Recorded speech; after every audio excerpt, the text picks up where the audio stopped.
Here at the Republic of Bad Cryptopia, we have interviewed hundreds of people from the crypto world. There's just so many different opinions and takes on the space, and we like to cover it all. It's kind of like we're the Baskin Robbins of blockchain. 31 flavors. Some guests could be considered vanilla, like Brad Garlinghouse, CEO of Ripple, giving the party line communications that one would expect. Others might be considered mint chocolate chip, like our recent talk with Tom Bilyeu, a delightful flavor that everyone enjoys. Well, today's guest is highly controversial and truly a matter of taste. If Richard Hart, the creator of Hex, Pulsechain, and PulseX could be a flavor, I guess it would be butter pecan, pumpkin spice, rocky road, triple strawberry mud pie. That's because you may gravitate to whichever of these flavors stand out the most. He's one of the most in-demand guests for the show, and we believe that the content you're about to hear will deliver far more than just two scoops. Join us for a real heart-to-heart with Richard Hart on episode number 582 of the Bad Crypto Podcast. 5, 4, 3, 2, 1, 0, ignition. Who's bad?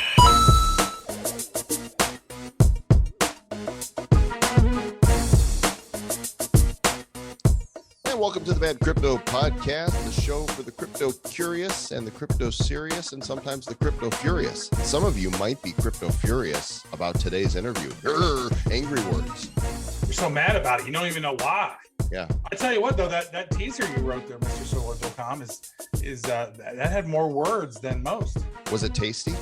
It was very heartfelt. Was it delicious? Yeah.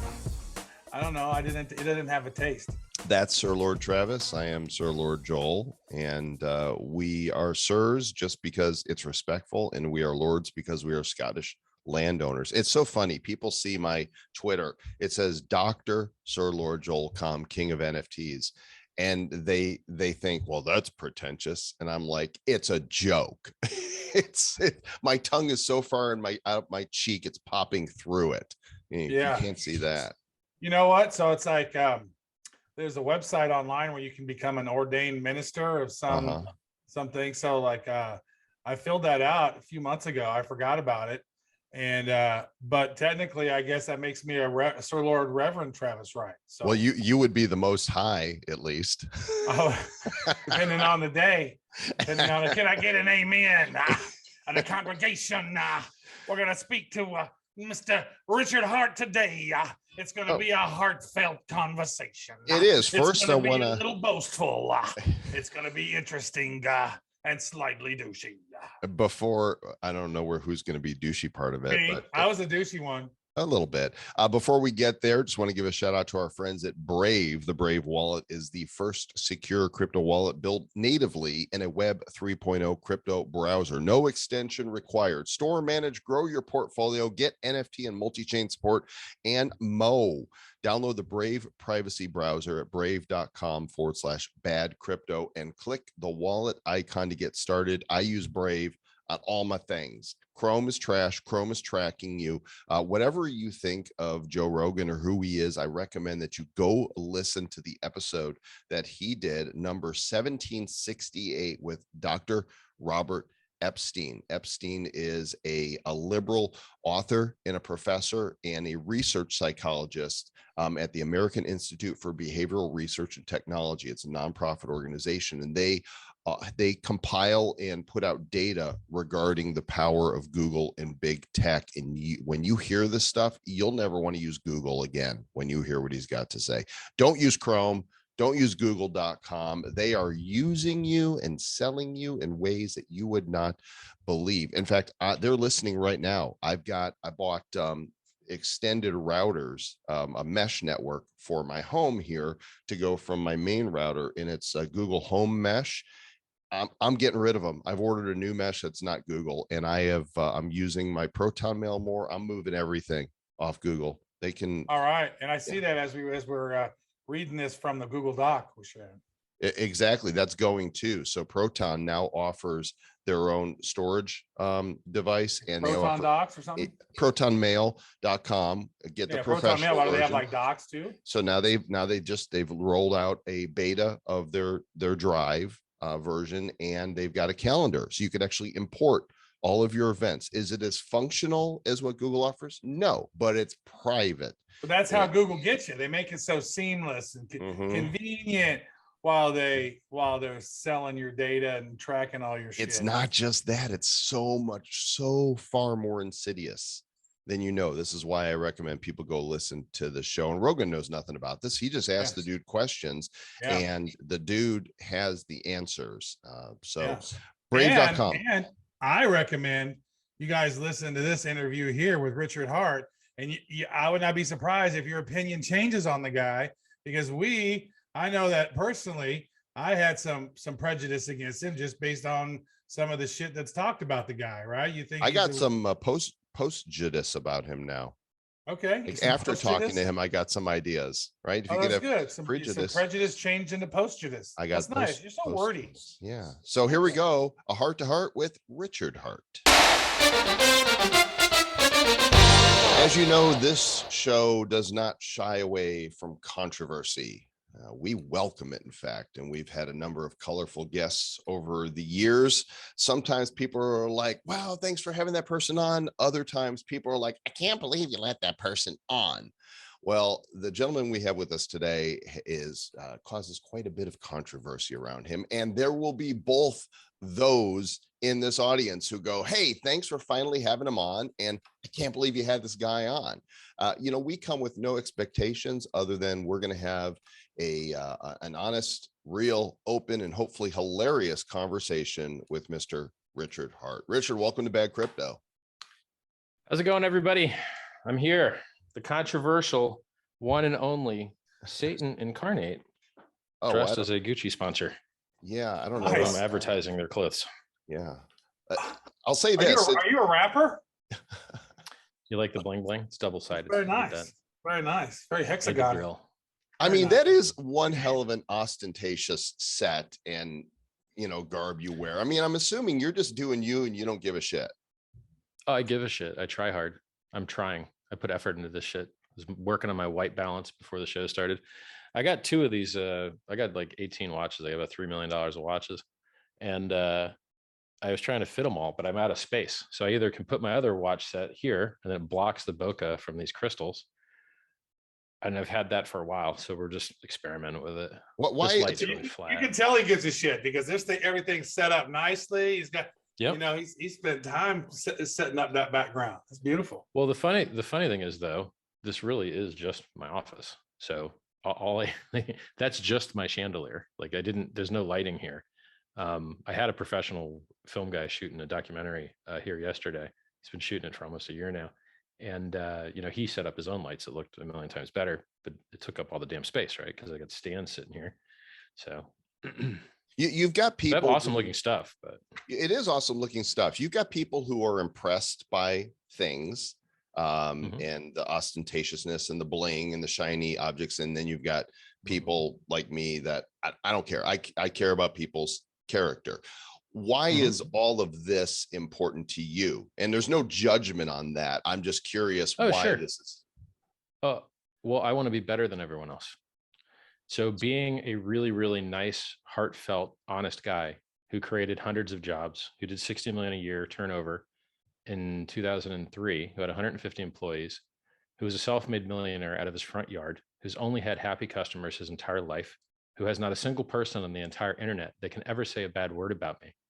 Which is funny. I've been doing business. I had a miracle cleaner. I had cash advance loans. I had a mortgage company. I had a sex toy store. Where are the complaints? Everyone's happy as heck. Everyone got a fabulous deal. But then Travis has a complaint about the sex toy store. I think there was, nice. Didn't you, Trav? Wasn't there a thing? Yeah. Those toys weren't big enough. Right. So JPEG, silo delivery, mom's dildos arrived. Yeah. So, I called the top on the day for free, no paid group in 2017. And in this last cycle, that top call has been in profit every single day of the last 10 months, except for one day. And on that one day, it was a Judas candle where it made a slightly higher high from 65 to 69, 6%, and then went straight down. And we're still straight down now. If people had taken my advice and sold Bitcoin 10 months ago and bought Hex instead, they'd be up right now 10 times their money instead of down half, which is a 20x better. And that's after a 66% dip. They would have been up 30 times their money. So I tell people like this stuff for free. I'm a self-help author. My oldest YouTube videos are self-help videos. So being an honest, hardworking self-help author, give everybody everything for free, free chat rooms, free YouTube videos, ads turned off. I can't be a better person on Giving Tree Crypto. I gave away Hex for free only to Bitcoin holders. Only people in the world that could have claimed it for free. It would have increased their Bitcoin stacks 30%, 30% on your Bitcoin stack. But I still get yelled at, even though I'm the best person in crypto, literally the best human being in this industry. I just raised $27 million for medical research to save everybody's lives, including the haters. Has anyone else raised more money for charity in crypto than I have? Drawn a blank. Has anyone generated any cryptocurrencies have gone up 1,000,000% in under 2 years? I did. Were they given for free to Bitcoin? I was like, I can't live a better life. And so guess what? Didn't get any likes, didn't get any followers, still had under 100,000 subs. But if you show all this stupid crap, right? I've got $3 million of watches. I don't even wind them anymore. I don't even bother to look at them. They're just jewelry, right? This is what people care about. So I did the honest, wholesome self-help author thing, make the world better thing. No one cares. They care about this. So I do this. You know, not for me, it's for them. It's so wild because I've recently realized that as well, because like we're working on this project where this Soul Shamans project where it's like we're all about, we got a friend of ours, Oz, who's got stage 3 cancer. We want to create this project. We're trying to help him out. And so the messaging is like, hey, these shamans are healing. What? Nobody gives a shit about that. Nobody cares about that aspect. They care about what's in it for them, right? And so it's like we switching the messaging around on that because it's ancient wisdom is what we're sharing. And we're teaching people all this stuff. But I had that exact conversation just 15 minutes ago. I was like, nobody cares about charity. Like it would be I tried nice it the other way. if people did, but people don't. What's in it for them? What's in it for them? When they're going to get their bank? It's all about them. Oh, you help charity? Okay, cool. That's nice. But why didn't you help this charity instead? Why didn't you help that charity instead? It's crazy. Like the amount of hate there's when you see these haters, right? So like I just got from my lawyer, like I'm just going to start going after everybody for fun. So he's got these cease and desist written up, and we're going to start issuing them. And you get a C&D, and you get a C&D. Right. Yeah. Right. So if Craig Wright can do it as a fraud, I can do it as an honest guy. Oh, he's going to send you one now. Well, he's due because I called him out in person on stage in Malta to his face. He ran away. Called him out on the internet. And I called him out to his face. Vitalik called him out to his face. Do we have video of that in Malta? Is there video? Yes. Yes. Link that up to us. I want to see that. Sure. Yep. Send it to you right now. I want to see that. We should probably slice it in here then. I know I'm going to play it as soon as he sends me the link. We'll just go ahead and bring that in. This is like Rogan style. Like we're just casual conversation. The more I watch Rogan, the more I admire that. Like he just sits there and talks to people. He's like, hey, pull that up. Let's get a look at that. Oh, that's not it. Jamie, pull that up. Yeah. Right. It's in the, we need a Jamie. It's very short too. So hit it. I'm going to hit it right now. Let me pull it up here. And then I'm going to share my screen with it. Make sure the sound is on. Craig Wright tells Richard Hart he's Satoshi, wrote the Bitcoin white paper, put in the limit. Here we go. If you want questions from the audience. I don't. Why do you pretend to not be a total fool? I don't ever want to be in the public again. You know, you've bothered my family, you've bothered me, you've bothered the people I work with. This will be the last time that you ever see me. Those words from your mouth. That's actually, I said I didn't want to go on television then. Please no bullshit. One, that was an hour interview that was cut and changed, which you'll find out at court soon, which they altered and they asked different questions and gave different answers to. So we'll do a new one. Are you Satoshi? Yes. Okay. So you Satoshi white paper. Wow. And you implemented the 1 megabyte block limit. I put a temporary limit in there after being badgered by Mr. Finney. Right. So when you had access to the code base and could update the GitHub, and when you had access to your account on Bitcoin Talk, and when you had access to your Satoshi@gmx.com email, when did you decide that you would stop using those and stop having influence over the project And then side channel appear as a broke guy later with no successful business interests, no Bitcoin tied to his address, no running from the government in Australia from the Australian tax office. Sorry, I'm not actually running from Australia. I'm in Britain. You know those. Sorry, morons who make things up. That's called libel and slander. That's why I've already got a number of people in court, because they're dumb. They have no idea that you can't basically be a public figure in Britain and run from the government. Right. You're only a public figure because you cosplay as Satoshi, right? No, Satoshi. Satoshi. They pull him off stage now. With me fighting against BCH and taking the rand, but you didn't even fork real Bitcoin. You forked a copy of Bitcoin. You had a copy of a copy. I did not fork Bitcoin. Segwit forked Bitcoin. Right. So, you want to say these things and whatever else, and you want to say blah, blah, blah. No, I actually made a deal with Jihan. Jihan actually stabbed us in the back, so that's a different issue.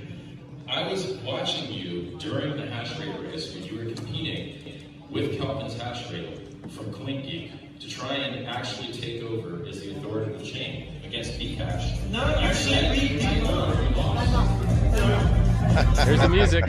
Pulling him right off. He doesn't want to get wrecked. They were like, all right, this is over. We're done here. Pulled him right off. And there he Play me goes. out. Wow. Ran right away. Huh.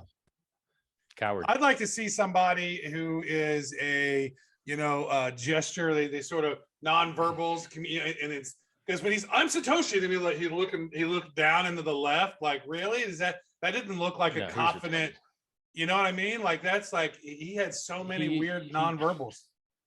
Satoshi was a developer. He could write code. This guy doesn't write code. Satoshi, Satoshi invented a system to replace trust with cryptographic signatures. That's what Bitcoin is. The easiest and most obvious way for him to prove something, like him being Satoshi, is with a cryptographic signature, the entire basis of the entire thing. Right. So CSW doesn't post anything from Satoshi at gmx.com. He doesn't post anything from Satoshi's account in Bitcoin Talk. He doesn't post anything into the GitHub using his password. He doesn't sign anything that Satoshi could sign. So he doesn't have the passwords. He doesn't have the private keys. He doesn't have the speaking eloquence. He doesn't have the same beliefs. He literally, there's nothing similar about him and the entity publicly known as Satoshi. There's no similarities, none. It's unbelievable. He goes around asking for other people's money to do stuff. Yeah. Do you think Satoshi needs your money? He doesn't. Yeah. So, well, the thing is like all he's got to do is move some Satoshis around in one of his big wallets, right? And you just nailed it. You just nailed it. There's so many ways for him to prove it.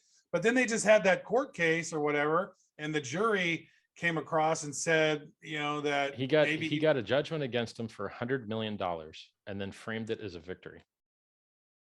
So it was I saw that judgment against him. It was and on then claims like he won. It was on his website. Million, bro. What do you mean? Somebody was listing whatever the BSV publication is. That was the story that was going around, that he wins a victory, and never believe anything until you first determine the source. And I went and I saw, wait, this is a BSV site that's publishing this story, right? And then question the veracity of what's inside. And they trumped it up to make it look like a huge victory. Yeah. I mean, A for effort with the spinning and all that, but stop scamming, bro. You're in crypto. You do not have to scam to make money in crypto. You could buy almost anything in the bull market and it's going to go up a lot. And then as long as you sell before the top or slightly thereafter, you made a ton of money. Even Dogecoin, which is down from 70 cents to 13 cents, is still way up from where it was a couple of years ago. So you don't have to scam in this industry to get wildly rich. But his own mother says he's a compulsive liar. So, there's something. He's going to do a C&D to his mom now. It's like, you need to shut up, already. mom. I don't know. Going to jail, mom. I think the reason I don't get C&Ds is because they realize they have more money than they do, and I'll just fucking bury them. So, and I'll take their users too. So, not only will I bury them, but I'll take all their users as well. So, I think. Are we taking all the users, dude? That's not cool. I changed my I throne. free these guys. You changed. I mean, go look at That's go nice. look at the chart. That's nice. Go look at the chart. We need to see of the my toilet in coin Richard's versus house. anybody else's. It's got to be a badass, like super Yeah. mega toilet with like super bidet action, heated seats and shit. With Like on the armrest, there's like these watches that are like cuffs, and you just kind of slip your hands in there. he just wears the watches Sounds while dangerous. he shits. Yeah. That's I mean, for you What guys, time is it? I mean, Number 2. have you looked at the BSC chart versus Bitcoin chart? No, It's bad. let's It's really, truly, genuinely bad. Let me put it to you this way: how bad it is. You could have traded 1 Bitcoin Cash, 2 Bitcoin Cash for 1 Bitcoin a few years ago. It's down 95% versus Bitcoin. I mean, I'll go pull up the chart real quick, but I'm nearly positive it's down 95%. Yeah, it's up top. It was like $4,000 for one, Yep. BSC. Yeah, That was here's, one BCH. It was crazy. here's the BSV chart. Let's go to max on this. Click log too. So here we go. So we're down here. It's $89 right now. Looks like all-time high was $489. So BSV is down 81%. And I'm looking at the BCH BTC chart, and this is absolutely gross and making new lows as we speak. Can you share it? I can't, but I can just tell you what it says. I got to zoom out to the weekly because It says not good. Oh my God. It says destroyed. I'm So measuring I this never now. got, I had Bitcoin. I didn't get any hex. Did I like miss the window or You're something? dumb. You're retarded. I'm sorry, man. I am retarded.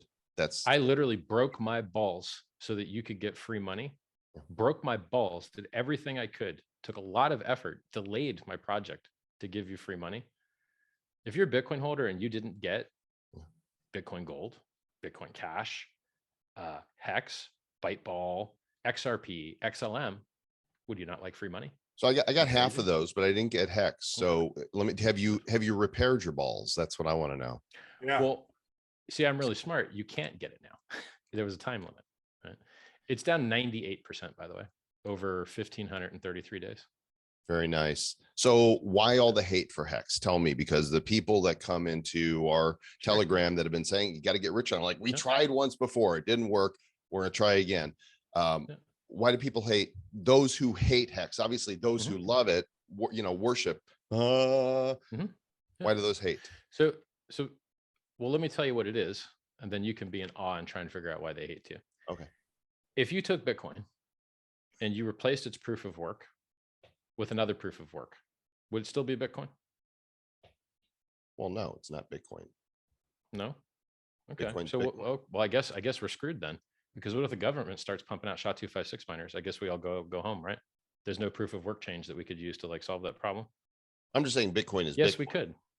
But No, yes, we could no, solve it's the not. problem. You could have another It's a coin. socially enforced network. It's a socially enforced network that uses social consensus to change the rules of its network at will. So there used to be a 1 megabyte block limit, and then they changed it to a 1.4 megabyte block limit by doing user activated soft fork SegWit, which changed the weighted to 1.4. Then they just had another upgrade, which changed it to Taproot. Didn't used to exist. And so at will, using social consensus, they can upgrade the network however they want. They could change. Okay, I want to step back here real quick, bud. When you say they, explain to the audience who is they. The miners. Okay. With the help of the developers. So the miners, it's hard for the miners can't do it on their own because it requires software development work to do. And they'd be scared to try it on their own because software development is so hard. Bitcoin's had 2 inflation bugs where anyone could mint as many free coins as they wanted.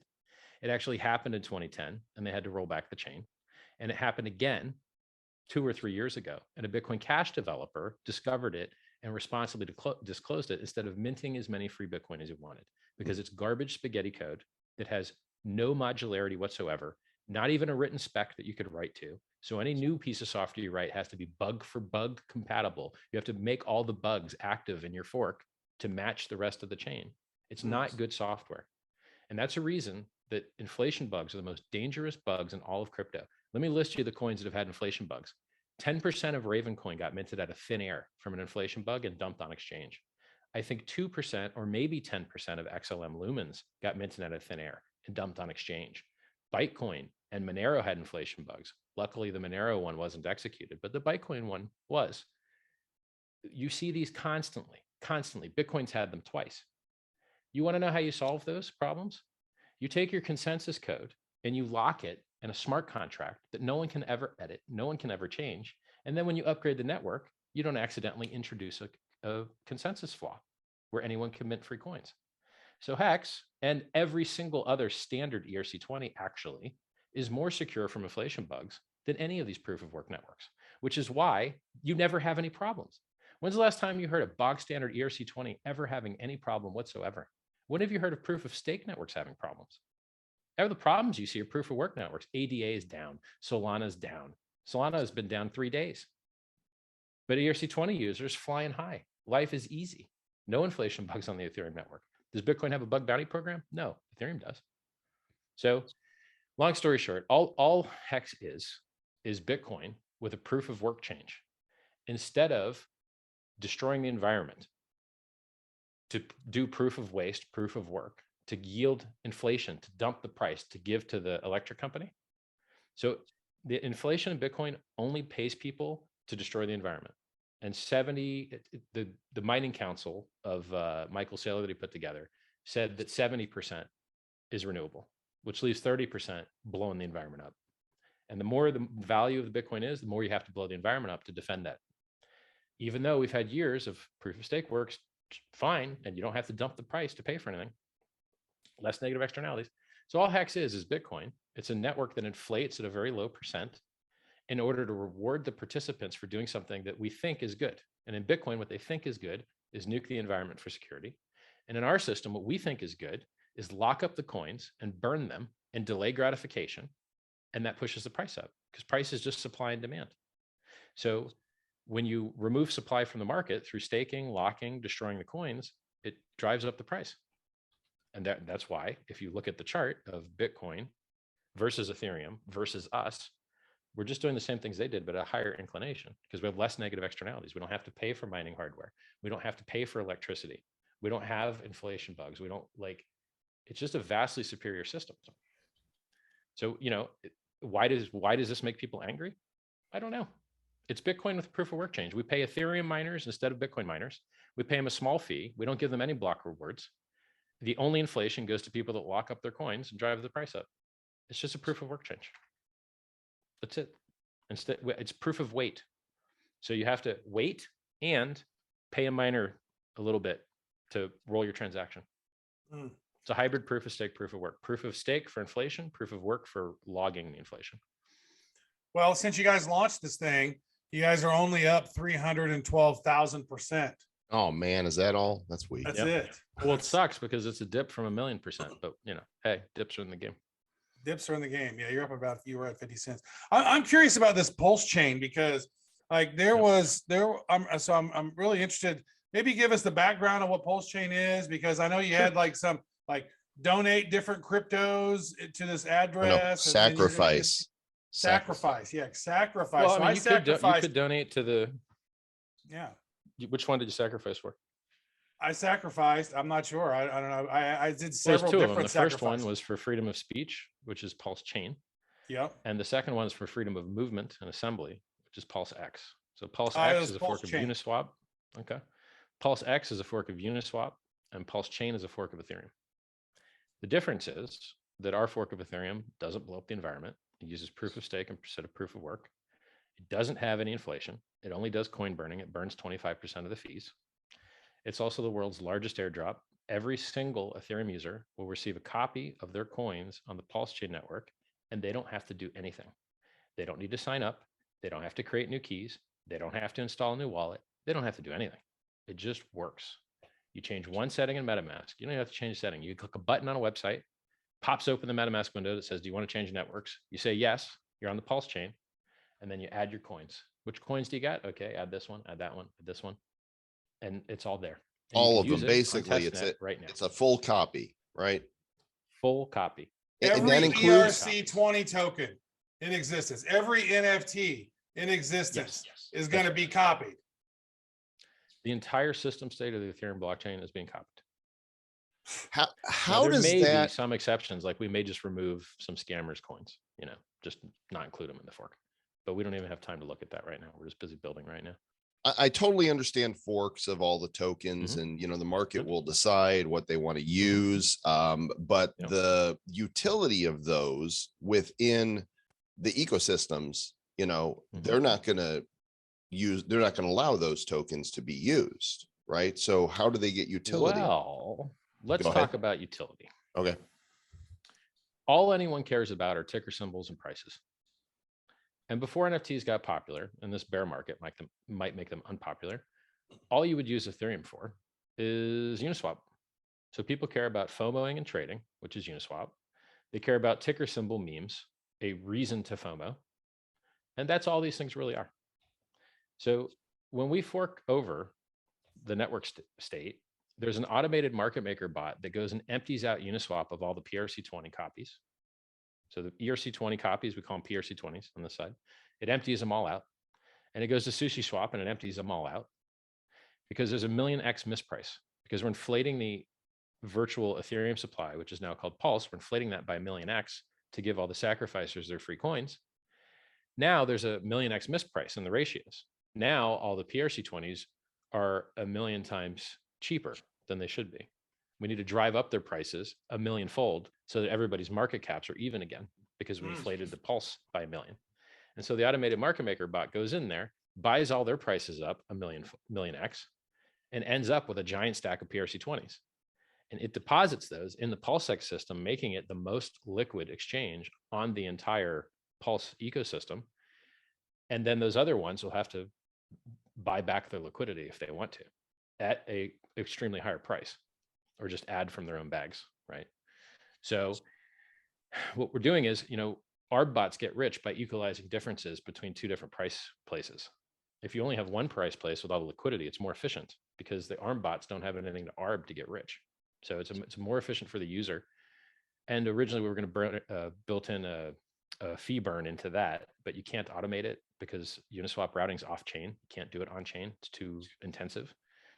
So there's going to be an address that could buy and burn, but because of the security laws, we can't say that you can expect that. So you just have to kind of watch what happens.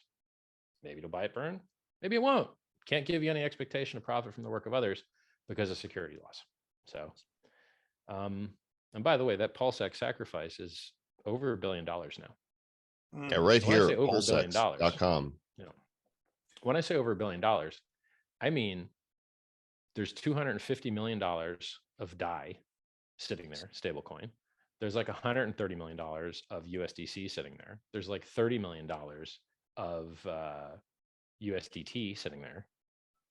So this is real money.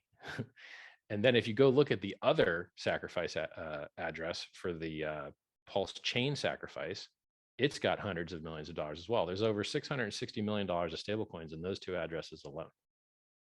So this is one of the largest political statement fundraising things anyone has ever seen before in history, but you won't hear about it anywhere because it's a bunch of thieving scumbags that don't care about the users. So you asked yourself why you didn't get your free hacks. It's because it was hidden from you by scumbags. And the same thing is going to happen again. Or the same exact thing is going to happen again. You said, I mean, there's, no pretense here. I just, some of this is just above my pay grade. When we started the show, we didn't know squat about crypto. Now 4.5 years in, I know enough to be dangerous, right. But then I talked to people. But you would agree that $1 billion real money raised for anything is newsworthy. Absolutely. I think so. No question about it. Absolutely. It's quite impressive. It's like, holy shit, dude. Like that's a lot of money, and it's a lot of trust that a lot of users have put in you, myself included. I threw it down on that Pulse chain. I didn't know what to expect on this, but I was like, all right, I saw this hex thing come up. I don't know. You should try the testnet. It's awesome. Yeah. I'll be honest. I look at this, I was like, what is this Richard's deal, dude? This dude seems like how's he scamming us? I don't know. Right. It seems like he's doing something fucky. But I guess I'll participate though. Let's see. Let's go. It's for magical internet money, right? It's crazy genius type stuff, which I'm good with. I love people trying new things and experimenting. So, but We're this beating means we're beating Ethereum 2.0 to market with their own features, but with free coins. When Ethereum 2.0 launches, you don't get any free coins. And our and system, you get free coins. NFTs. Like, so Well, if you've got a Bored Ape, you're going to have another Bored Ape. I'll put it to you this way. If I were dumb enough to buy one of those stupid JPEGs, I would want the copy on both chains, because I would really hate to buy the copy on one chain and have the guy that sold it to me sell the copy on the other chain to somebody else. That would really bother me. Same code, same keys. You could understand the We're hate, putting the though, F right? in NFT. You could understand the hate there, because it's a piece of intellectual property that you're making a copy of. Where does the JPEG live? Where does the JPEG live? IPFS. Does it live on the blockchain? No, it's IPFS. Well, that's not the blockchain, is it? No, but you're still, the ownership of it belongs to the creator. Made it, minted one to this account. That's the official. If you don't like open source software, maybe you shouldn't use Ethereum, because Ethereum is open source. I'm not arguing with that. You're correct. I'm just saying. So if you want to go have a walled garden, a silo, where your brokerage is OpenSea, and you want to open up a brokerage account with your securities dealer OpenSea. Oh, they don't want to be labeled as a security, so they want to pretend to be open source or whatever. Okay, well, this is what that looks like. So if you don't get to have it both ways. Either go get registered as a securities exchange, or realize that copying is what open source is about. That's the difference.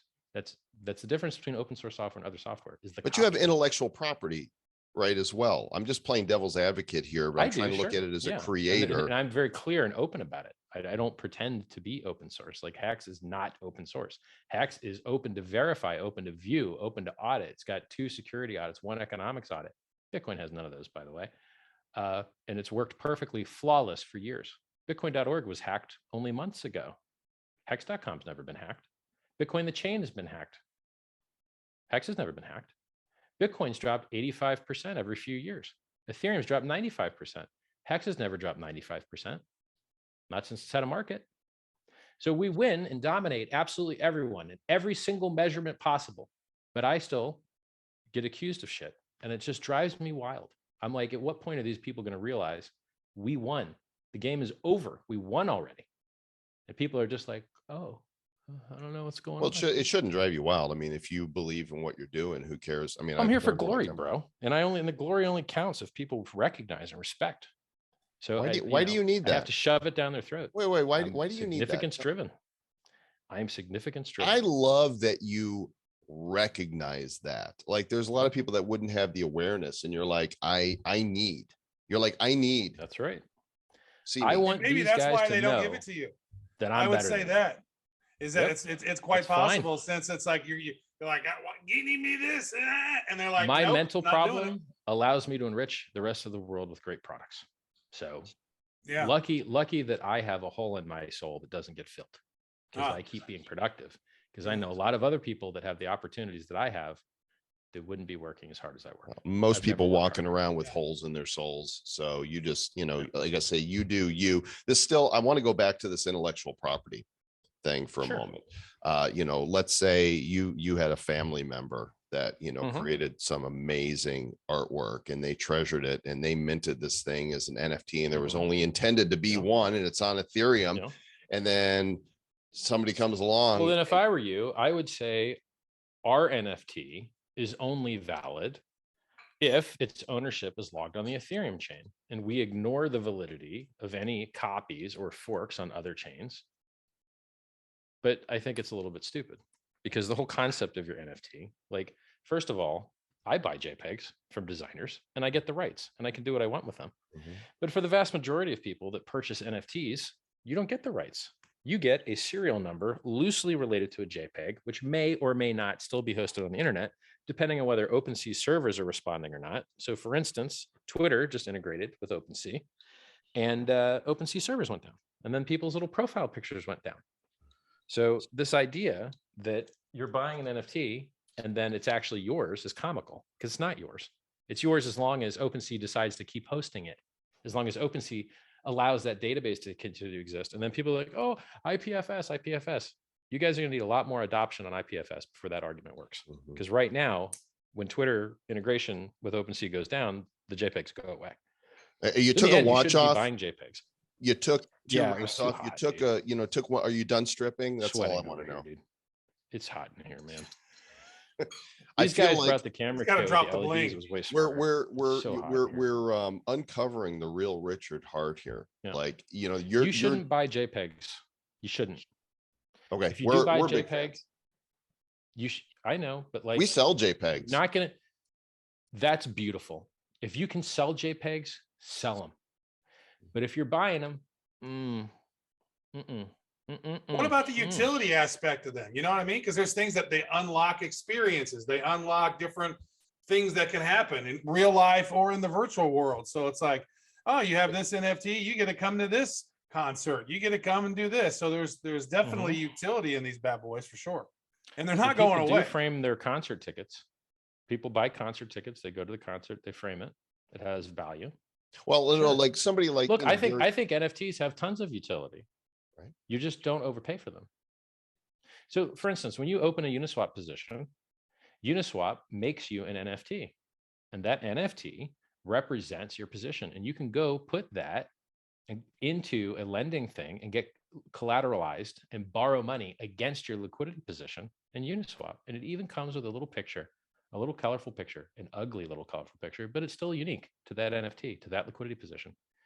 So yes, some people use NFTs in a way that has utility, but the vast majority of people are doing pseudo gambling with JPEGs.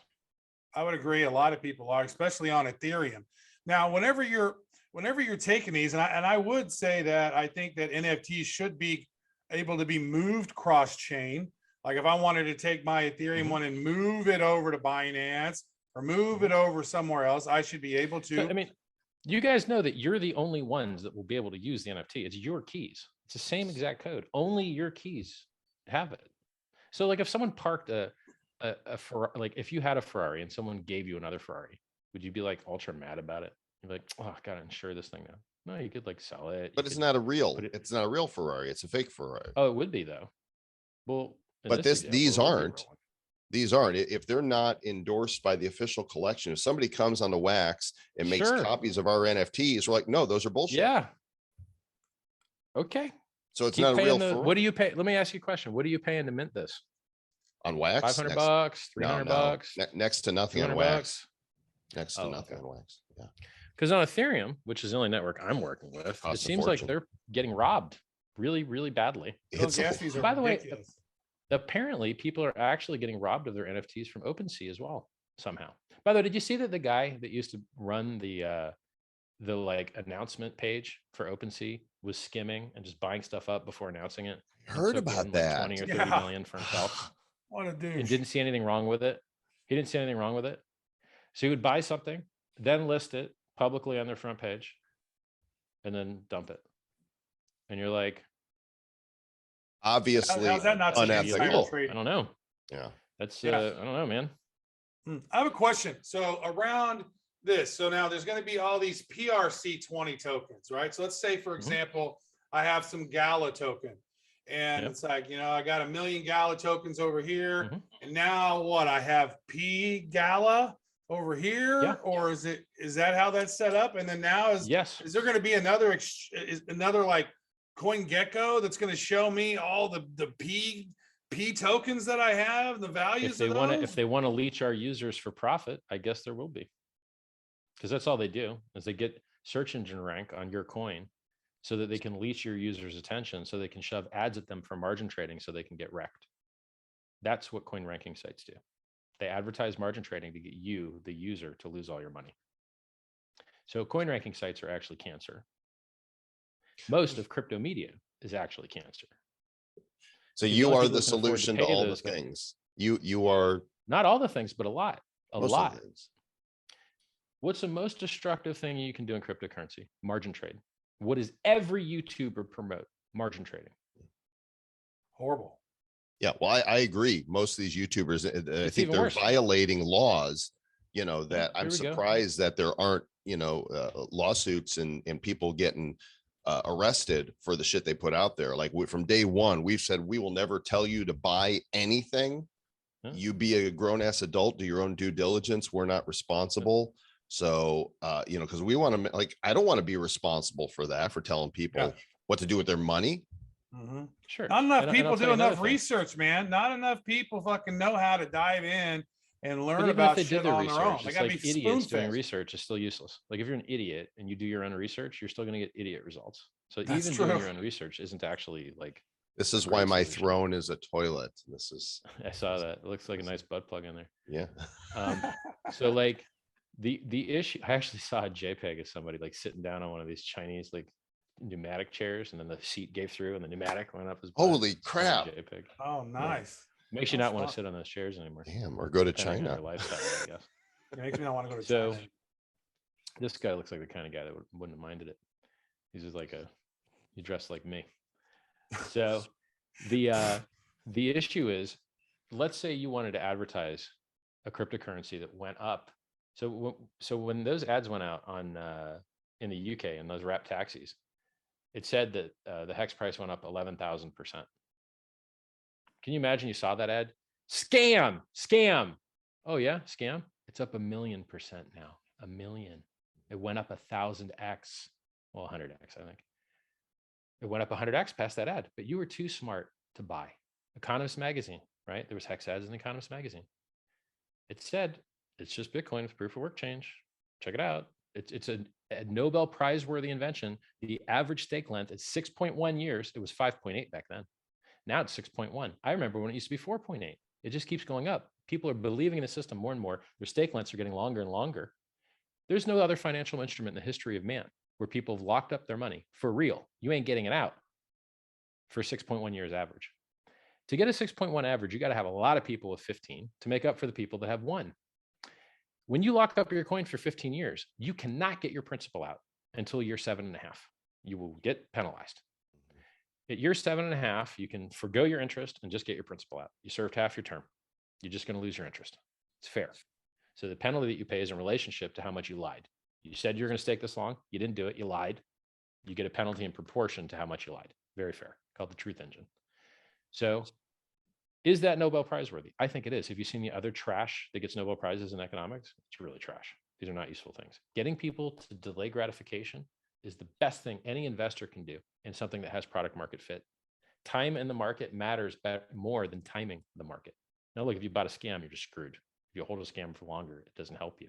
But if you have something that's product market fit, Bitcoin, Ethereum, Hex, some other things, sadly, even Dogecoin has product market fit. Apparently, this coin that no one does any development on, that's a fork of a fork. Litecoin's a fork of Bitcoin. Dogecoin's a fork of Litecoin. Mm-hmm. They don't even have their own miners. They use merge mining with Litecoin. If people stop mining Litecoin, Doge stops getting mining. It's hilarious to me. It's just wild to me how silly all these things are. So how many people got to ride up the 6.9 million X price increase from a penny to $69,000 of Bitcoin? Nobody, because they all thought they were selling at a double, triple, quadruple, 10X, 100X, 1000X. They didn't get to ride the 6.9 million X. But if some of them could have locked up their coins and made interest without having to take counterparty risk, you want to make interest on your Bitcoin? You got to give it to somebody else, and please, can you give it back with a little bit more, a little interest, please? And they get robbed all the time. And this happens in Ethereum too. Ethereum 2.0 said, oh, we're going to let you stake if you've got 32 Ethereum. And so what do people do? They don't have 32 Ethereum. They don't have 100 grand to put in. So they give their coins to somebody else. And that guy loses the keys or runs with the money. And there's already been $100 million lost to that. Maybe 60 million, but in between 60 and 100. Hex solves that, rather. Pulsechain solves that, because you don't need 32 coins to become a validator. And you can delegate your voting power to somebody else. You don't have to have a server farm. So it is still decentralized, unlike everything I do is better. And I just wish people would look into it again. Can you reiterate, you said that one Pulsechain is freedom of assembly and movement. And then you said PulseX. Yeah, go ahead and explain that. PulseX is freedom of movement. Sorry. PulseX is freedom of movement and assembly. Pulsechain is freedom of speech. I just had my YouTube channel banned yesterday. Shocker. Sorry. They suck. Exactly. They suck. That's right. And it ain't my first rodeo. And I think this is the 3rd or 4th time they've done it. Yeah. Because there's a bot that just bans you. Yeah. And I didn't say anything interesting. We had that happen, by the way, early on in Bad Crypto, which is why we do primarily audio podcasts. And a Right. year and a half later, we finally got to somebody who No, it was almost 2 years later. 2 years It was later, 2 years. got to somebody who was able to get to somebody and they said, oops, that was a mistake. Sorry for the 2 years of growth you It's didn't get. disgusting. Thanks. Like if they idiots. keep banning me, I'm going to make it easy for people to file claims in small claims court. And they're just going to have thousands of claimants in small claims court, and they're going to lose a lot of money. Let's do They're that. going to deserve to have lost it. That Not needs just to them. happen. Facebook, Twitter, big tech in It's general, disgusting. Google. I'm banned on Facebook. They're Shocker. just disgusting. The Yeah. centralization and the overreach of big tech is just so beyond. And It's if a people don't monopoly. see it now, if you can't see it now, like we saw it in 2016, we saw it coming. That's one reason why we left marketing and got into crypto for the most part, because we were like, this Can you could be a imagine that we solution. can't speak? We're afraid to speak for fear of being banned. It's called the chilling effect. And it's a well-known concept in constitutional law. And it's been dealt with at the Supreme Court level before. We have a right to freedom of speech. It's the First Amendment, not the 50th, the first. We have a right to freedom of movement and assembly. It's the First Amendment as well. All of this is in the First Amendment. And there's people that are imprisoned in their homes that are not allowed to go where they want to go, not allowed to see who they want to see. That's called prison. That's the difference between being in prison and not, is where you get to hang out and who you get to hang out with. So how is Pulsechain Disgusts freedom of me. speech or freedom of It's movement? just a political statement, man. You know, you sacrifice your money, you lose it, and you say that you agree with that political statement. And then Okay. people believe it more because look, I mean, like if you didn't believe it, you probably wouldn't be chucking your money away, would you? So you so know? where is this money going? Where's the sacrifice money? Nobody knows. It's kind of like, where's Satoshi's money gone? Nobody knows. So it's in a It just contract sits there. sitting there. Well, it's just, I mean, look, every ERC20 that hits those contracts appears to be dumped for stable coins, except for the Hex and maybe some really illiquid stuff, or, you know, something that's like not much of it there.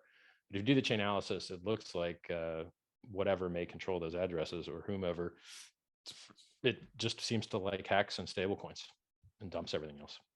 But, you know, you can't have any expectations of the thing. So, By the way, I want to reference this because I just listened to this, the latest Rogan episode, number 1768, with Dr. Robert Epstein, who is very much a liberal, lest anybody, you know, complain that he's politically motivated. He's a researcher that analyzes tech, big tech, and the stuff that he reveals in this interview is chilling. It will make you want to run away from absolutely anything that's Google in big tech. And lest anybody say, oh, you get your information from a podcaster. Shut up. You don't know how like, this is another thing. He's got like 10x the views of freaking big of CNN and some of these big media sites. He is mainstream media now. That's because CNN is in the airports and they subject you to it and make you watch it. Yeah, it's horrible. It's so horrible. You don't realize how horrible it is until they start talking about something you're an expert on. And then you're like, oh, they don't know anything. Oh, it's probably like this for all the other things too. Oh, they don't actually know anything about anything. Oh, no. God, you realize that Like whenever that, they man. went whenever Facebook went to Congress and they were asking him all these questions, like, dude, Congress doesn't know shit about anything. Like, there's nobody. It's like, I guess that's what happens when you only hire lawyers as congressmen, right? There's like nobody else with any other skill sets in there. This is the one thing China does better. They're all engineers instead of lawyers. I like engineers. I like people that can build stuff. Yeah. Just not a big fan of Winnie the Pooh. Yeah, they've got some things over there they could do better. Yeah, like letting their people be Do I free. want canceled again? Am I ready? Damn it, there you go. Yes. I'm not ready. Banned from China now. Yeah. So, okay, so we already banned from China. Our websites are banned from China, just like Uniswap's is, just like Facebook's is, just like Google's is. You know, they just ban everything. It's hilarious. what did you say PulseX is? That's freedom of speech? Pulsechain is freedom of speech. PulseX is freedom of movement and assembly. Okay, so I don't understand. I mean, I understand what those concepts are, but how are these So projects? I'm making a coin. And I can give that coin for free to whoever I want. Bitcoin gave it for free to people that double clicked in EXE. XLM gave it for people that had Bitcoin. Hex gave it to people that had Bitcoin. XRP gave it to people that had Bitcoin. BCH gave it to people that had Bitcoin. Uni gave it to people that had used Uniswap. 1inch gave it to people that had used 1inch. I could go down the list. So people that make coins out of thin air can give them to whoever they want for whatever reason they want. And you know what?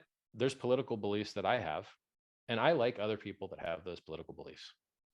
So if you want to sacrifice and lose your money to say that you support freedom of speech and blockchains are speech and therefore they should be a protected right, you can go ahead and do that.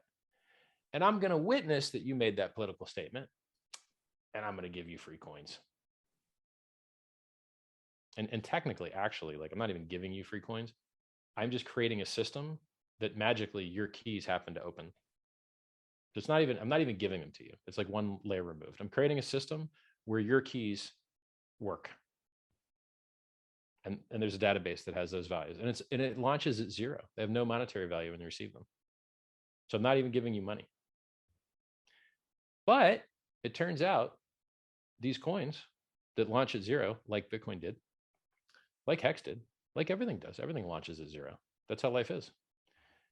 Sometimes they turn out to be really, really valuable.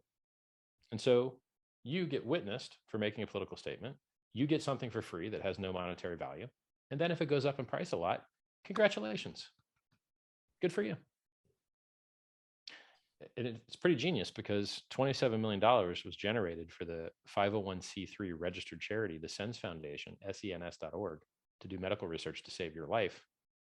And they got a tax write-off for doing that. Pretty smart. Pretty smart to notice that people are doing good things and reward people for doing good things. So when does the Pulse chain actually go live from testnet to deployed? We are missing the automated market maker bot that goes and harvests the PRC20s from Uniswap, SushiSwap, 0x, Bancor, Balancer. That needs to be written. And we're missing one other thing. What was it? Oh, the balances. We need to publish everybody's sacrifice balances. We're trying to be ultra fair to people, more fair than is reasonable, really. You're only supposed to sacrifice certain things. So what do people do? They sacrifice an unimaginable thousands of things they weren't supposed to. Shit coins. So technically, they shouldn't get any credit at all. Mm-hmm. But because I'm a nice guy, I want to see these guys get treated fairly. So they'll probably get the minimum of the USD equivalent when they sacrificed, or some of these are illiquid trash. If you went to sell them, they would drop 90%. Some of them, you can't even, the cost of the swap exceeds the value of the thing, right? Those guys shouldn't get anything. That's like someone dumping garbage in your front yard. I sent in all my bad coin, Joel. I sent in over that. There you go. Yeah. You'll get nothing and like it. No. I want to get some other shit coins back. So like, you know, we need to publish those balances for the sacrifices so everyone can verify them, because we want it to be fair. We want people to see if there's something screwed up, let's figure it out now. We don't want people to get coins they don't deserve. And then we need to do the AMM bot. Now, let me tell you the things that are finished. The consensus network has been running for months wonderfully well. The Uniswap front end is done. Go.hex.com, which is hex staking, is done. PulseX itself is really easy to do on the Uniswap side because that code's already built into Uniswap v2. We don't have to actually write the code. But the like extra incentive token, that needs a name, and we got to choose a DAO to choose which pairs get rewarded and to choose what the rate of inflation is. Might hard code that, might leave it variable. Haven't decided. We've also got the bridges done, so you can bridge coins back and forth from testnet Ethereum, Robston, to testnet Pulsechain. So you can test the bridges, you can test Uniswap, you can test go.hex.com. We've got the faucet running. All this stuff's done. Like, the majority of the stuff that needs to be done is done. So when? It just leaves the AMM bot. I mean, look, I've been saying 2 months for months because that's how software is. Right. So, month and a half, 2 months. I mean, we could launch without the inflation reward incentive token and just have the Uniswap there. But I'd really see the key to making sure that all of these PRC20s are valuable is getting people to bridge in their ERC20s, pair them with their free PRC20s in PulseX as a liquidity provider to yield farm it, and then reward them those extra incentive tokens because people love yield farming. And when have you ever got the other side of the pair for free? And then you'll have likely less impermanent loss because they should move against each other less because they're the same code with the same ticker. And then you ask yourself, oh, well, what if USDC uses their admin keys to invalidate all the coins? Well, they could do that, but their users might sue them for stealing their money because I bet these have a value. I bet it's not zero. We know that Tether was fractionally reserved. They had $600 million frozen by a Polish bank, still held its peg. So the question is, can you be 100% fractionally reserved?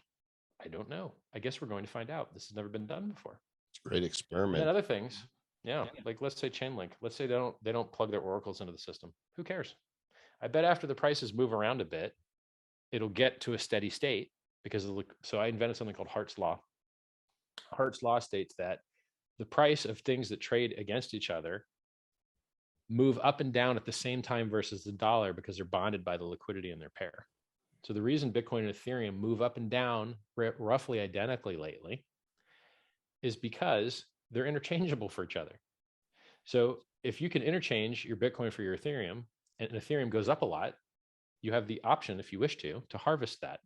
And so your Bitcoin becomes more valuable because it is interchangeable for something else that just went up a lot. Conversely, if Ethereum goes down, Bitcoin also goes down because they used to be exchangeable for something that was worth more. And this liquidity in the pairs is what drives these things to move up and down together. It's not that there's some guy running a market cap weighted investment bot that's causing this to happen. It's a natural effect of the liquidity in their pairs. That was a breakthrough moment for me. That's why I was willing to call it Hart's Law, because I think it's the coolest thing that I figured out in crypto. Well, I don't know. Maybe some of these coins have designed going up 1 million% in 2 years is pretty good, but a year and a half actually, like, before staking. Look at this. Yeah, this is badass stuff. Richard, we need to wrap. I have a question. Will you maybe after Pulsechain and PulseX are launched and out in the wild, come back on and let's do a look back at it. Everybody can go check out all of the sites that we've talked about here. Hex.com. If you're gonna do it, man, if you're gonna go to a site, PulseX is the best one because that rate gets 5% worse every day, and it's already it's 2 times worse than it was at the beginning. So not financial advice. No, it's not. You guys figure it out. Pulsex.com. As a matter of fact, everyone listening, don't buy anything I've ever made. I suck. I'm a scammer. Okay. Don't buy anything I've ever made. I am the worst. Don't even go to my websites. Don't even look at me. Forget that you ever heard. Can't go to his YouTube channel anymore or his Facebook. So it's back up. It almost doesn't exist. Oh, you're back already. Okay. Yeah. Yeah. Well, you got it on Odyssey, right? Is everything back? No, I haven't bothered with that. I tried uploading stuff to like BitChute or something. Yeah, but the cool thing about Odyssey is you just connect it to your YouTube and it just sucks all your videos in. They're there. That sounds pretty nice. Yeah, so that works well. Nice. Richard, thanks for coming on, man. We appreciate it. That was great. You're not nearly as douchey as we thought we were going to be. You know what? I was more douchey with you guys because I thought I could get away with it. We appreciate that. We appreciate that. I've been acting too nice for the film crew, and I wanted to get extra douchey with you guys. So I'll say this. I appreciate your awareness of the need for significance. And just as a student of psychology, I'll say this, and you can hear me now or believe me later. Doesn't matter how much recognition you get, that need will never be filled by human beings. It's not possible. That's why I'm not going to ever do a Michael Jackson. That's how he fell apart, is he didn't need other people to, if he, when his doctor said, stop doing that, if he respected his doctor enough to stop doing it, he'd still be alive, but he lost the respect for his fellow man. I don't lose it. I know I'm a fat old dude. So I care about what people think, and it keeps me in a good spot for human, you know? It's good talking to you guys anytime, man. You know, Richard's an interesting character, and what I enjoyed most about that conversation was his honesty about who he is and his own personal weaknesses and why he does what he does, why he portrays himself as he does. Like, he stripped away the pretense and is like, people don't want that. That was fascinating to me when he was watching him shed the rings and just taking off his jacket. And then when he was done, he was just wearing a black t-shirt and chatting with us. Yeah. It's almost like that facade just kind of disappeared a bit. Yeah. You know, because it's a real conversation, and you know, he's honest about This is all about significance for him. He wants to be the king daddy, which is fine. Hey, look, if you know what your psychological issues are, then I applaud you for just leaning into them, whatever they are. You know, unless you're I think he was prepared killer. for a battle when he first started. You know, you feel like it's like, all right, here we go. Here's some more people going to battle with me. You know, like there was that one interview with Pete McCormick when he was just scam. You know, and just I think he was thinking it was going to be a contentious thing. I kind of see it like at first it's like he felt like, all right, let's go, and then he was like, all right, you know what? Take my ring off. That was fascinating to me to watch him shed all. He took his pants off. You know. No, he didn't do that. He might have. I didn't. We couldn't see. It was below the throne. So. Below the throne. Well, we appreciate. I want to get a throne now, Joel. I need one. I know. Well, we are Sir Lords. Why shouldn't we have thrones? Where's my throne? Damn it! Can I go on Amazon? You could probably order like a replica Game of Thrones throne. Now I have to know. Now I got to know. Now I'm going to go to Amazon because, by the way, they're also evil. Just, you know, so you know, which is why I have TVs that are Amazon enabled, but they're not, the voice controls off because I don't want them listening to anything. So throne chair, if you go to Amazon, let's see, I'm actually. You get like I want to get like a Game of Thrones toilet. So you can get this. This is a Toscana Contessa stylish Baroque throne chair. And if you sit on it and you're too heavy and it collapses, you could say, I Baroque it. Oh, no. I'm laughing at my own jokes. That's great. Look at this one here. I'm laughing at my own joke. That's great. My great jokes that I'm laughing at. This one here is this is more my style. It's great that you're not sharing this. The people watching this is really enthralled. I am sharing this. Oh, you are? I didn't see it. Okay. Yeah, I am sharing. So here's like a fluffy chair. This is why, by the way, you know, some of the interviews, which we think are more, you know, visually interesting, not only are they released on the podcast, but if you go to our YouTube channel while it's there at youtube.com/Bad Crypto Podcast, you can see the visuals of the things we are discussing. I don't see a Game of Thrones replica though, so let's just look that up. Wait a second, hold on. Go to the settings over here, and you can see. Scroll down. Okay, scroll down. Yeah. Oh, so look here. You go scroll down a little farther. Okay, boom. Chair height. You want the biggest chair height. 50 inches and above. Oh yeah, chair depth. Look at the Grim Reaper chair. Oh, there you go. That design Toscana one. That one looks super. I mean, throny. This means I'm somebody special, right? If you get this, you're like, it must be Sir Lord something or other. That's what I need when I'm sitting and talking with doing my these interviews and whatnot. How much is this? It's so expensive. It's not even for sale. There you go. It's only $6,500. Is that all? I'm in. That's it. It's leather. You want two, his and hers. I'm getting two. Ordering it right now. Hey, we'd love to hear what you guys thought of the interview of Richard, of our questions. Here's the deal. The guy appears smarter than me, and technically, like, he knows a lot about blockchain, right? There was some stuff he was talking about that was just way over my head. If it was over your head, it was over my head, or at least maybe not as much over my head, just maybe slightly. It's grazing my head. Yeah. Nice. So I'm losing some hair, so I think it was hitting my hair. Nobody would know because you're always wearing your cap. That's true. That's good. So I got a branded thing going. Yeah. But it was good. I was really impressed with the guy. I came away feeling like, wow, this dude knows a whole lot of stuff. He's, it's like he's done a lot of great things in his mind. It sounded like he'd done a lot of great things. I not verified a lot of the stuff that he'd said that he's done, but if he done the all best that, thing, then that's like the thing he said that would ring most true is like, hey, I tried to give you every opportunity to claim your hex, and if you didn't do it, you're an idiot. Rufus agrees, by the way. I don't know if you heard that. Yeah. And I didn't claim mine. No, well, they're gone. So whatever they're worth now, we didn't get them. We didn't get the free money. Oh, well, curse you, Richard. But I did get some Pulsechain stuff coming. So I was like, man, I'm not going to miss that boat too. It's going to be really interesting to see how this plays out when he forks Ethereum and duplicates every shitcoin that's out there that you have in your wallet, and all of the NFTs. I mean, you and I both have a gift goat, a V friend. in our wallet. Yeah. That's going to fork. And now we're going to have a fake gift goat. Like what? Gary's not going to give value to that. There's no, I'm gonna have a P gift goat. yeah. What does it mean? It doesn't mean anything. Well, it's sort of like a backup. It's like, here it is on the blockchain on Ethereum. Now it's over here. It's Yeah, but he's not it's a going to duplicate. honor, Gary's not going to honor, like projects aren't going to honor the utility of those of these NFTs. You brought it up and he skirted by a couple questions without, really getting the substance on them, because there's no reason I feel like he misses the point on the so-called JPEGs, because you brought it up.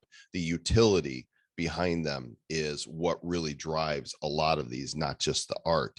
And if the creator of the collection doesn't recognize that utility, then now you just have a JPEG, and you may as well have right-click saved as. Yeah, I don't think he cares about NFTs. So that's just, he's copying the Ethereum blockchain in its entirety. Oh, by the way, NFTs too, but he doesn't care about it. Yeah, but he has an opinion on them. He says if you're he thinks they suck ass, and so he doesn't care. Yeah. But what he does care about is taking those existing coins from the Ethereum and then creating the PRC20 version of that coin, and then pairing them together with liquidity, and so then it's like, if he's able to pull that off, then it's like the amount of liquidity, because you're creating these new ones and you have the old, you're powering the liquidity of the new ones with the old ones. If that works, then that's going to be. I don't know. We'll find out. Write us, badcryptopodcast@gmail.com. Let us know what you think about the whole thing. And we're glad you guys joined us today. Hope you enjoyed the show. Make sure you rate, review, subscribe, thumbs up, click the subscribes, dance around in circles with clothes on, preferably, and put it on TikTok. And we won't see it because we don't use TikTok because it sucks. And stay bad. So yeah, TikTok's bad, and so stay bad. Who's bad? The Bad Crypto Podcast is a production of Bad Crypto LLC. The content of the show, the videos, and the website is provided for educational, informational, and entertainment purposes only. It's not intended to be and does not constitute financial, investment, or trading advice of any kind. You shouldn't make any decisions as to finances, investing, trading, or anything else based on this information without undertaking independent due diligence and consultation with a professional financial advisor. Please understand that the trading of Bitcoins and alternative cryptocurrencies have potential risks involved. Anyone wishing to invest in any of the currencies or tokens mentioned on this podcast should first seek their own independent professional financial advisor. I was going to come in and sing a song by Richard Hart, but it was actually Richard Marx. So you're I'm thinking not of sing it now. Corey Hart wore his sunglasses at night. It's true. I could maybe just mix them up. Be like, Richard Marx says, I'm right here waiting with my sunglasses on at night. This is Richard Hart. Thanks for having me on Bad Crypto Podcast. See you on pulsex.com.